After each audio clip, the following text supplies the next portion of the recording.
میں راجہ جے پال کا سپہ سالار ہوں، مجھے کمتر درجے کا کوئی سپاہی ہاتھ نہ لگائے۔ اگر تم بہادروں کی نسل ہو تو اپنے سردار محمود تک میرا پیغام پہنچا دو کہ میں اس سے دست بدست جنگ کرنا چاہتا ہوں۔ اس سے پہلے کہ سبکتگین کے سپاہی بلرام سنگھ پر ٹوٹ پڑتے اور اس کا کام تمام کر دیتے، محمود نے راجپوت سپاہی کی آواز سن لی تھی۔ غزنی کے ولی عہد سلطنت نے بلند آواز میں اپنے سپاہیوں کو مخاطب کرتے ہوئے کہا، خبردار، ہمارے کسی سپاہی کی تلوار اس کے بدن کو چھونے کی کوشش بھی نہ کرے کہ ہم خود اس سے تنہا مقابلہ کریں گے۔ مجاہدین اسلام کی اٹھی ہوئی شمشیریں ہوا میں معلق ہو کر رہ گئی تھیں۔ انہوں نے بڑی حیرت سے اپنے سردار محمود کا حکم سنا اور دل ہی دل میں پیچ و تاب کھا کر رہ گئے تھے۔ نائب سپہ سالار حسام ترک، جو ایک عمر رسیدہ اور تجربہ کار شخص تھا، گھبرا کر بولا، صاحبزادے، یہ آپ کیا کر رہے ہیں؟ نرغے میں آئے ہوئے دشمن کو فرار کا موقع دینا چاہتے ہیں؟ گستاخی معاف، آپ کا یہ حکم آداب جنگ کے خلاف ہے۔ پتہ نہیں یہ کون شخص ہے جو اتنا بڑا جھوٹ بول کر آپ کو نقصان پہنچانا چاہتا ہے۔ خدا کے لیے اپنے جذبات پر قابو رکھیں۔ غصہ اور اشتعال وہ مہلک ہتھیار ہیں جو ایک سپاہی کو اندر سے زخمی کر دیتے ہیں اور انسان جیتی ہوئی جنگ ہار جاتا ہے۔ مجھے تو اس میں راجہ جے پال کی کوئی چال نظر آتی ہے۔ کچھ بھی ہو حسام، محمود نے بے نیازانہ لہجے میں کہا، اس نے میری پوری قوم کی غیرت پر طعنہ زنی کی ہے۔ ہم اس کی یہ خواہش ضرور پوری کریں گے۔ اور پھر محمود کے حکم پر اس کے سپاہی دور ہٹ گئے۔ بلرام سنگھ شدید عالم غضب میں تلوار لہراتا ہوا محمود کی طرف بڑھا۔ محمود نے اپنے دائیں بائیں کھڑے ہوئے نائب سپہ سالار حسام ترک اور دوسرے فوجی عہدیداروں کی طرف دیکھا۔ یہ ایک کھلا اشارہ تھا کہ تمام لوگ ولی عہد سلطنت کے قریب سے ہٹ جائیں اور کوئی شخص اس انفرادی جنگ میں مداخلت نہ کرے۔ حسام ترک کے چہرے پر شدید ناگواری کے آثار ظاہر ہو رہے تھے، مگر وہ محمود کے حکم کے آگے مجبور تھا۔ بلرام سنگھ اپنی شمشیر کو فضا میں گردش دیتا ہوا تیزی سے محمود پر جھپٹا۔ ولی عہد غزنی نے اپنے گھوڑے کو بائیں طرف ہٹا لیا۔ بلرام سنگھ اپنے زور میں چند قدم آگے نکل گیا، پھر فوراً ہی برق رفتاری کے ساتھ پلٹا۔ دونوں جانبازوں کی تلواریں ٹکرائیں، عجیب سی چنگاریاں پیدا ہوئیں۔ اگرچہ اس وقت سورج اپنی پوری آب و تاب میں چمک رہا تھا، لیکن پھر بھی دیکھنے والوں نے کچھ چنگاریاں اڑتے دیکھیں۔ یہ چنگاریاں فولاد کے ٹکڑوں کے تصادم سے پیدا ہوئی تھیں۔ پھر بار بار شمشیریں ٹکرائی اور بار بار چنگاریاں اڑیں۔ راجپوت سپہ سالار شمشیر زنی کے بہترین فن کا مظاہرہ کر رہا تھا۔ بلرام سنگھ کا خیال تھا کہ نوعمر ولی عہد سلطنت زیادہ دیر تک اس کے حملوں کی تاب نہ لا سکے گا، مگر اس کی ساری قیاس آرائیاں غلط ثابت ہوئیں۔ محمود نے نہ صرف بلرام سنگھ کے پے در پے حملوں کو روکا تھا، بلکہ اس کے جسم پر کئی کاری ضربیں بھی لگائی تھیں۔ اس کے برعکس محمود کے جسم پر ایک ہلکی سی خراش تک نہیں آئی تھی۔ بلرام سنگھ حیران تھا کہ آخر یہ سب کچھ کیا ہو رہا ہے۔ خود محمود کو بھی اس لمحے اپنی سلامتی پر شدید حیرت تھی۔ ولی عہد غزنی اسے اپنے فن کی چابک دستی سمجھ رہا تھا، مگر وہ یہ راز نہیں جانتا تھا کہ نظام شاہ اس کے تحفظ کے لیے روز و شب دعائیں کرتے رہے ہیں، اور میدان جنگ میں اس کے جسم پر خراش نہ آنے کی دعا محض نگار خانم کی التجاؤں کا نتیجہ تھی۔ یہ خوفناک انفرادی جنگ کئی گھنٹے تک جاری رہی۔ محمود کے دست و باز شل ہوتے جا رہے تھے۔ بلرام سنگھ زخموں سے چور تھا۔ اس نے ہندوؤں کی طاقت کی دیوی درگا کو مدد کے لیے پکارا اور آخر محمود پر فیصلہ کن حملہ کرنے کی کوشش کی، مگر اس کا یہ مذہبی جنون بھی رائگاں گیا۔ بلرام سنگھ بہت زیادہ زخمی ہو چکا تھا۔ پھر جب اس کے جسم پر کچھ تازہ زخم ابھرے تو ہاتھ سے تلوار چھوٹ گئی۔ بلرام سنگھ دشمنوں کے درمیان بے یار و مددگار کھڑا تھا۔ صرف تلوار ہی اس کی ساتھی تھی جس نے ایک نازک ترین موڑ پر اس کا ساتھ چھوڑ دیا تھا۔ بلرام سنگھ نے گھبرا کر چاروں طرف دیکھا۔ وہ گھوڑے کی پشت پر سنبھلنے کی کوشش کر رہا تھا۔ دائیں بائیں اور آگے پیچھے محمود کے جانثار سپاہی اپنی شمشیریں بے نیام لیے کھڑے تھے۔ بلرام سنگھ کے لیے اب کوئی راہ فرار باقی نہیں تھی، اور وہ فرار ہونا بھی نہیں چاہتا تھا کہ ایک راجپوت کے لیے میدان جنگ کی طرف پشت کر لینا بڑی ذلت کی بات تھی۔ تیرا شوق پورا ہو گیا بلرام سنگھ، محمود نے اسے مخاطب کرتے ہوئے کہا۔ ولی عہد غزنی کے لہجے میں جوانی کا جوش بھی تھا اور حاصل ہونے والی فتح کا شدید احساس بھی۔ ہم نے آداب جنگ کی خلاف ورزی کرتے ہوئے تجھے اس بات کا موقع دیا کہ تو اپنی خواہش کی تکمیل کر سکے، مگر قسمت نے تیرا ساتھ نہیں دیا۔ بلرام سنگھ زخموں کی کثرت کے سبب گھوڑے کی پشت پر بیٹھا جھوم رہا تھا اور صاف محسوس ہو رہا تھا کہ جریان خون کے باعث اس کے جسم کی توانائی سلب ہوتی جا رہی ہے۔ اور وہ زیادہ دیر تک اپنا توازن برقرار نہیں رکھ سکے گا۔ اب تیرے لیے صرف ایک ہی راستہ کھلا ہوا ہے، ناکامی اور نامرادی کی حالت میں واپسی کا راستہ۔ محمود نے بلرام سنگھ کو دوبارہ مخاطب کیا، میرے سپاہی تیرے لیے راستہ کھلا چھوڑ دیں گے یہاں تک کہ تو سلامتی کے ساتھ اپنے لشکر میں واپس چلا جائے گا۔ میرے دشمن خوب جانتے ہیں کہ راجپوت اس قسم کی واپسی کو دنیا کی سب سے بڑی لعنت سمجھتے ہیں۔ شدید زخمی ہونے کے باوجود بلرام سنگھ کے لہجے میں وہی گرج اور آگ تھی۔ راجپوت سپہ سالار کو معلوم ہونا چاہیے کہ ہم مسلمانوں کے سوا دنیا میں کوئی دوسری قوم اپنے دشمن کو اتنی مہلت نہیں دیتی۔ ولی عہد غزنی نے انتہائی باوقار لہجے میں کہا، وہ وقت یاد کر جب تو میرے جانثاروں کے ہجوم میں تنہا کھڑا تھا۔ میری ہلکی سی جنبش چشم تیرے قومی غرور کو اس طرح خاک میں ملا سکتی تھی کہ اب تک تیری سانسیں ختم ہو چکی ہوتی اور پھر تیرا مردہ جسم کسی گوشہ صحرا میں پڑا جنگلی جانوروں کا انتظار کر رہا ہوتا۔ میں نے تیرے مرتبے کا لحاظ کرتے ہوئے آداب جنگ کی خلاف ورزی کی اور تجھے دست بدست لڑنے کا موقع فراہم کیا۔ اب یہ صورتحال ہے کہ تو میرے سامنے بے دست و پا کھڑا ہے اور میں تجھے سلامتی کے ساتھ لوٹ جانے کی پیشکش کر رہا ہوں۔ بلرام سنگھ، کیا اتنی مراعات کسی دشمن کو دی جا سکتی ہیں؟ تو خود بتا کہ میں اس کا فیصلہ تجھ پر ہی چھوڑتا ہوں۔ بلرام سنگھ ان سوالوں کا کیا جواب دیتا؟ وہ خاموشی سے محمود کی طرف دیکھتا رہا۔ اس کا چہرہ کسی پتھر کی چٹان کی طرح سخت اور بے جان نظر آ رہا تھا۔ اب تو مجھ سے اور کیا چاہتا ہے؟ بلرام سنگھ کو خاموش پا کر محمود نے بلند آواز میں کہا، جسم میں جو خون کے قطرے بچ گئے ہیں میں انہیں اسی جگہ بہا دینا چاہتا ہوں۔ راجپوت سپہ سالار نے اپنی تمام تر توانائیوں کو سمیٹتے ہوئے کہا، تو پھر اپنی تلوار اٹھا لے۔ محمود نے بے نیازانہ لہجے میں کہا، میں چاہتا ہوں کہ جب تو اپنے لشکر میں جائے تو مسلمانوں کے اوصاف کھل کر بیان کرے اور اپنے ہم قبیلہ لوگوں کو بتائے کہ مسلمان کیسی زندہ اور اعلیٰ ظرف قوم ہے۔ سپہ سالار بلرام سنگھ بمشکل اپنے گھوڑے کی پشت سے اترا اور تلوار کی طرف بڑھا جو چند قدم کے فاصلے پر خاک آلود ہو رہی تھی۔ بلرام سنگھ نے جھک کر تلوار اٹھائی، پھر محمود کو مخاطب کرتے ہوئے بولا، ولی عہد غزنی، تجھے معلوم ہونا چاہیے کہ تیرا یہ حریف اب اس قابل نہیں رہا کہ گھوڑے کی پشت پر بیٹھ کر جنگ کر سکے، اس لیے میں تجھے آواز دیتا ہوں کہ تو بھی گھوڑے سے نیچے اتر اور مردوں کی طرح برابری کے ساتھ مجھ سے جنگ کر۔ دشمن کی یہ بڑی عجیب و غریب خواہش تھی جسے سن کر محمود مسکرانے لگا۔ نہیں صاحب، ہرگز نہیں۔ نائب سپہ سالار حسام ترک چیخ کر بولا، آپ نے دشمن کو جس قدر مراعات دی ہیں وہ سب کی سب خلاف عقل تھیں۔ اب بلرام سنگھ کو کوئی رعایت نہیں دیجیے گا۔ یہ جنگ ہار چکا ہے اور ہارے ہوئے لوگ یا تو قتل کر دیے جاتے ہیں یا پھر انہیں زنجیریں پہنا دی جاتی ہیں، مگر آپ پھر بھی نرم دلی سے کام لے رہے ہیں، اسے اپنے لشکر کی طرف لوٹ جانے کی اجازت دے رہے ہیں۔ خدا کی قسم، جنگ و جدل کے مذہب میں یہ جائز نہیں۔ حسام ترک بہت زیادہ جذباتی ہو رہا تھا۔ محمود نے اپنے نائب سپہ سالار کی باتوں کو غور سے سنا مگر انہیں قابل عمل نہیں سمجھا۔ چند لمحوں بعد ولی عہد غزنی مسکراتا ہوا گھوڑے کی پشت سے نیچے اتر آیا اور آہستہ آہستہ بلرام سنگھ کی طرف بڑھا۔ محمود کے تمام سپاہی اپنے سردار کی اس حرکت پر دل ہی دل میں پیچ و تاب کھا کر رہ گئے تھے، لیکن کسی میں اتنی جرات نہیں تھی کہ وہ لب کشائی کر سکے۔ پھر دیکھنے والوں نے دیکھا کہ راجپوت سپہ سالار بلرام سنگھ اور غزنی کے ولی عہد سلطنت محمود میں دوبارہ دست بدست جنگ شروع ہو گئی، مگر یہ جنگ انتہائی مختصر تھی۔ شدید زخمی ہونے کے سبب سپہ سالار بلرام سنگھ محمود کے پے در پے حملوں کو برداشت نہیں کر سکا اور بے ہوش ہو کر زمین پر گر پڑا۔ اپنے سردار کی اس شاندار فتح پر مجاہدین اسلام خاموش نہ رہ سکے اور بڑی دیر تک فضا اللہ اکبر کے نعروں سے گونجتی رہی۔ نائب سپہ سالار حسام ترک بہت تیزی کے ساتھ گھوڑے سے اترا اور بھاگتا ہوا محمود کے قریب پہنچ گیا۔ اللہ کا احسان عظیم ہے کہ اس نے اس عجیب و غریب مارکے میں ہمارے سردار کو سربلندی عطا کی۔ شدت جذبات سے حسام ترک کی آواز لرز رہی تھی۔ بلرام سنگھ راجپوتوں کا غرور تھا مگر خالق کائنات نے ان کے غرور کو خاک میں ملا دیا۔ اب آپ اس کا سر کاٹ دیں اور مردہ جسم کو گھوڑے پر باندھ کر راجپوت لشکر کی طرف لوٹا دیں۔ جب یہ گھوڑا اپنے آقا کی لاش لے کر راجہ جے پال کے سامنے پہنچے گا تو مجھے یقین ہے کہ دشمن کے قدم میدان جنگ سے اکھڑ جائیں گے اور پھر فتح کی منزل ہمارے قریب تر ہو جائے گی۔ محمود نے حسام ترک کی پرجوش باتوں کا کوئی جواب نہیں دیا۔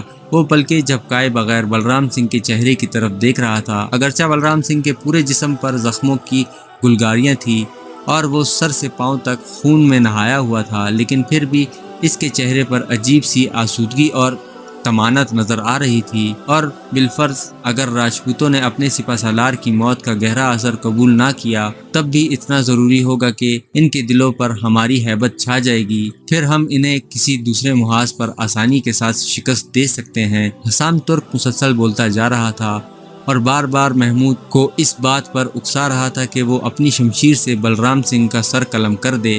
نہیں حسام، ہم ایسا نہیں کریں گے۔ محمود نے اپنے نائب سپہ سالار کو ہاتھ کا اشارہ کر کے خاموش ہو جانے کو کہا۔ پہلے ہم یہ تصدیق کریں گے کہ یہ شخص بلرام سنگھ ہے یا نہیں۔ ممکن ہے کہ اس نے ہمیں دھوکہ دینے کے لیے راجپوت سپہ سالار کا بحروب بھرا ہو۔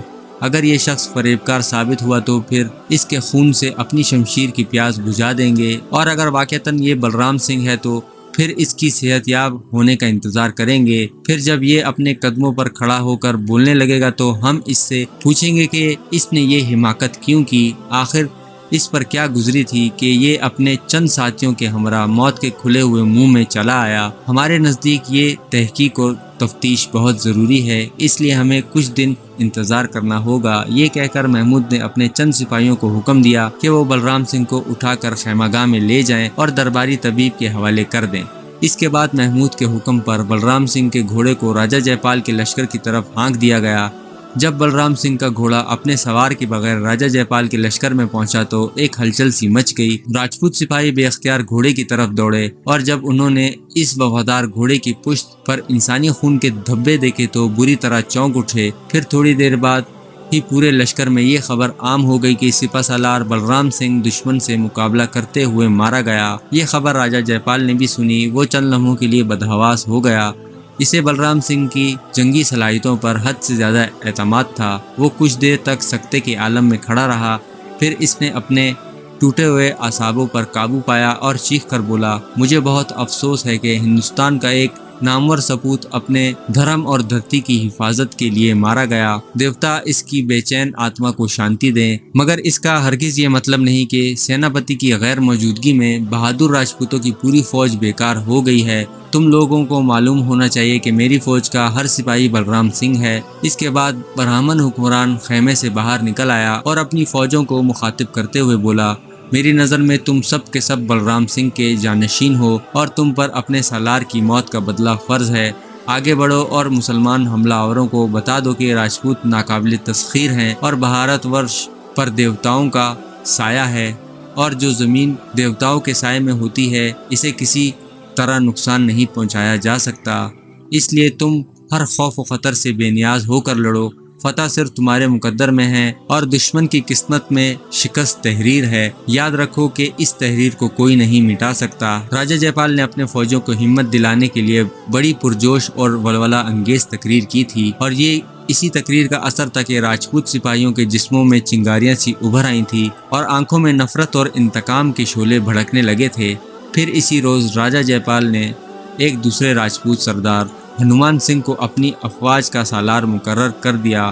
ہنومان سنگھ ایک 50 سالہ دراز کا داماد اور تن و من راجپوت سپاہی تھا۔ وہ بلرام سنگھ کی طرح ذہین تو نہیں تھا، مگر پھر بھی جنگ لڑنے کا ایک وسیع تجربہ رکھتا تھا۔ ہنومان سنگھ کی شخصیت کے دو پہلو بہت زیادہ نمایاں تھے۔ ایک یہ کہ وہ بہت غصہ ور اور غضبناک انسان تھا۔ درست مزاج اس کی فطرت ثانیہ تھی۔ وہ وحشیوں کی طرح جنگ کرتا تھا اور اپنے دشمنوں کو سخت اذیتیں دے کر اسے ایک خاص قسم کی لذت محسوس ہوتی تھی۔ وہ اکثر مفتوح لوگوں کے ساتھ انتہائی بہیمانہ سلوک کرتا تھا۔ ہنومان سنگھ اپنے دشمنوں کے دست و پا کاٹ دیتا اور پھر ان کی بے چارگی پر ہیزانی انداز میں کہکہے لگاتا۔ مختصر یہ کہ اپنی پوری قوم میں ایک نہایت شفاق اور جابر شخص مشہور تھا۔ دوسرے یہ کہ ہنومان سنگھ راجپوتوں اور برہمنوں کے علاوہ کسی تیسری ہندو قوم کو عدامت کے زمرے میں شمار نہیں کرتا تھا۔ اس کا قول تھا کہ پرماتما نے ان لوگوں کو صرف اس لیے پیدا کیا ہے کہ بھیڑ بکریوں، گھوڑوں اور اونٹوں کی طرح راجپوتوں کی خدمت کے فرائض انجام دیتے رہیں اور پھر ایک دن خاک میں مل جائیں۔ سالاری کے عہدے پر فائز ہوتے ہی ہنومان سنگھ نے شعلہ باز لہجے میں اپنے سپاہیوں کے سامنے تقریر کرتے ہوئے کہا، تم لوگ خوب جانتے ہو کہ میں کون ہوں اور کیا چاہتا ہوں۔ مجھے امیر سبکتگین اور اس کے بیٹے محمود کے کٹے ہوئے سر درکار ہیں، یا پھر کم از کم بار ندامت سے جھکے ہوئے، ان کے سر اور زنجیروں میں جکڑے ہوئے ان کے جسم، میں ان دونوں میں سے کسی ایک بات پر راضی ہو جاؤں گا، لیکن میرے مذہب میں کوئی تیسرا راستہ جائز نہیں۔ اگر تم لوگ دھرتی ماں کے دشمنوں کو خاک و خون میں غرق نہیں کر سکتے تو پھر خود اپنے ہی لہو میں نہا کر اس دنیا سے چلے جاؤ۔ یہ کہہ کر ہنومان سنگھ چند لمحوں کے لیے خاموش ہو گیا اور اپنے سپاہیوں کے رد عمل کا انتظار کرنے لگا۔ پھر کچھ ہی دیر بعد ملتان کی فضائیں انسانی شور سے گونجنے لگی۔ سینکڑوں راجپوت سپاہی آذانی انداز میں چیخ چیخ کر کہہ رہے تھے، اے ہمارے سردار، جو تو چاہتا ہے ہم ویسا ہی کریں گے۔ اس دھرتی پر ہمارے دشمنوں کا وجود اسی وقت برقرار رہ سکتا ہے جب ہمارے سر ہمارے کاندھوں پر باقی نہ رہیں۔ اور یہ بھی سن لو کہ جب مہاراجا جے پال نے مجھے تمہارا سردار مقرر کیا تو میں سب سے پہلے مندر پہنچ کر درگا کی خدمت میں حاضر ہوا۔ پھر میں نے طاقت کی دیوی کے قدموں میں سر رکھ کر تمہارے لیے یہ دعا مانگی کہ اے ماتا، ہمیں اپنے لازوال اور بے پناہ شکتیوں کے سائے میں رکھ اور ہم راجپوتوں کو دشمن پر ایسا غلبہ دے کہ ہندوستان کی پوری تاریخ میں اس کی کوئی دوسری مثال نہ مل سکے۔ پھر میں نے ماتا سے یہ عہد کیا ہے کہ میں اپنے بھائی بلرام سنگھ کی موت کا بدلہ لوں گا اور 10,000 مسلمان سپاہیوں کے سروں کی بھیڑ درگا کے چرنوں میں چڑھاؤں گا۔ اگر یہ تعداد اس جنگ میں پوری نہ ہو سکی تو اس وقت تک اپنی جدوجہد جاری رکھوں گا جب تک میری قسم پوری نہ ہو جائے۔ مجھ پر ہر حال میں 10,000 مسلمانوں کا قتل واجب ہو گیا ہے۔ کیا تم درگا ماتا کے سامنے کھائے جانے والی اس قسم کو پورا کرنے میں مجھ سے تعاون کرو گے؟ ہنومان نے انتہائی تن و تیز لہجے میں اپنے سپاہیوں سے سوال کیا۔ یقیناً اے ہمارے سردار، بیک وقت سینکڑوں آوازیں سنائی دیں، تو اس سفر میں تنہا نہیں ہے، ہم اپنی جانوں کے ساتھ تیرے قدم با قدم چلتے رہیں گے۔ جہاں تو اشارہ کرے گا ہم بھی اپنے سروں کی بھیڑ چڑھا دیں گے۔ تیرا عہد تنہا عہد نہیں ہے اور ہم بھی اس عہد میں برابر کے شریک ہیں۔ آج سے مسلمان حملہ آوروں کا قتل ہمارا مذہبی فریضہ بن گیا ہے۔ ہنومان سنگھ کی پرجوش اور جذباتی تقریر نے راجپوت سپاہیوں کے جسموں میں آگ سی لگا دی تھی اور وہ عقل و ہوش سے بیگانہ ہو کر وحشیوں کی طرح چیخ رہے تھے۔ اور یہ بھی سن لو کہ اگر میں ماتا سے کیا ہوا عہد پورا نہ کر سکا تو پھر اپنا ہی سر اس کی بھیٹ چڑھا دوں گا۔ ہنومان سنگھ کا مذہبی جنون اپنی انتہا کو پہنچ گیا تھا۔ مذہبی تعصب کی بنیاد پر کی جانے والی تقریروں نے راجپوت سپاہیوں کے دلوں میں نفرت کے نئے طوفان اٹھا دیے تھے اور وہ اپنے انجام سے بے خبر ہو کر جنگ کر رہے تھے۔ چھوٹی چھوٹی ٹولیاں دیوانہ وار آگے بڑھتی رہیں اور امیر سبکتگین کے سپاہیوں پر حملہ آور ہوتی جاتی، مگر ابھی تک اس جنگ کا کوئی نتیجہ برآمد نہیں ہوا تھا۔ کبھی غزنی کے لشکر کو یہ محسوس ہوتا کہ وہ راجا جے پال کی فوج پر غالب آ گئے ہیں، اور کبھی برہمن حکمران کو یہ احساس ہوتا کہ وہ فتح کے قریب تر پہنچ گئے ہیں۔ لیکن جب دونوں حریفوں کی نظروں کے سامنے سے خوشگمانیوں کا یہ غبار چڑھتا تو حقائق کا صاف چہرہ ابھر آتا، اور حقائق یہ تھے کہ دونوں میں سے نہ کوئی غالب تھا نہ کوئی مغلوب۔ پھر بھی راجا جے پال کے مقابلے میں امیر سبکتگین کی طرف کسی قدر جانی نقصان کم ہوا تھا۔ ہنومان سنگھ کا خیال تھا کہ وہ 2-4 دن میں اسلامی لشکر کو شکست فاش سے ہمکنار کر دے گا، مگر 8 دن گزر جانے کے باوجود راجپوت سپہ سالار کا یہ خواب شرمندہ تعبیر نہ ہو سکا۔ ہنومان سنگھ بار بار راجا جے پال کی خلوت میں حاضر ہوتا اور شدید ندامت کے ساتھ اپنی پریشانی کا اظہار کرتا۔ بس کچھ دن اور انتظار کر لو، راجا جے پال اپنے سپہ سالار کو صبر و ضبط کی تلقین کرتے ہوئے کہتا، دیوتاؤں کی مدد آنے والی ہے، وشواس رکھو کہ دشمن اپنے گھروں کو لوٹ کر نہیں جائیں گے، اس میدان میں ان کی قبریں بنیں گی اور پھر تم ہمیشہ کے خوف و دہشت سے مکتی حاصل کر لو گے۔ اپنے حکمران کی حوصلہ افزا باتیں سن کر ہنومان سنگھ کے چہرے کی سرخی لوٹ آتی اور اس کی ویران آنکھوں میں دوبارہ نفرت اور غضب کے انگارے دہکنے لگتے۔ تنہائی کی اس رازدارانہ گفتگو کے دوران راجا جے پال اپنے درباری نجومی پنڈت رگھوناتھ کو بھی طلب کر لیتا اور ہندوستان کے سب سے بڑے جوتشی سے اس جنگ کے بارے میں پوچھتا۔ گرودیو، کیا دیوتا ہم سے ناراض ہیں؟ نہیں سمراٹ، آپ تو دیوتاؤں کے پیارے ہیں، بوڑھا پنڈت رگھوناتھ ہلتے ہوئے سر کے ساتھ جواب دیتا۔ شدید ضعیفی اور ناتوانگی کے سبب بات کرتے وقت اس کی زبان بھی لڑکھڑانے لگ جاتی تھی۔ اگر دیوتا ہم پر مہربان ہیں تو پھر ہمیں دشمن پر غلبہ حاصل کرنے میں اتنی دیر کیوں لگ رہی ہے؟ برہمن حکمران بے قرار ہو کر اپنے درباری جوتشی سے سوال کرتا۔ سمراٹ، ایک برہمن ہونے کے باعث آپ خود بھی تو عالم و فاضل انسان ہیں اور اس راز سے بخوبی واقف ہیں کہ بھگوان کے یہاں ہر کام کا ایک وقت مقرر ہے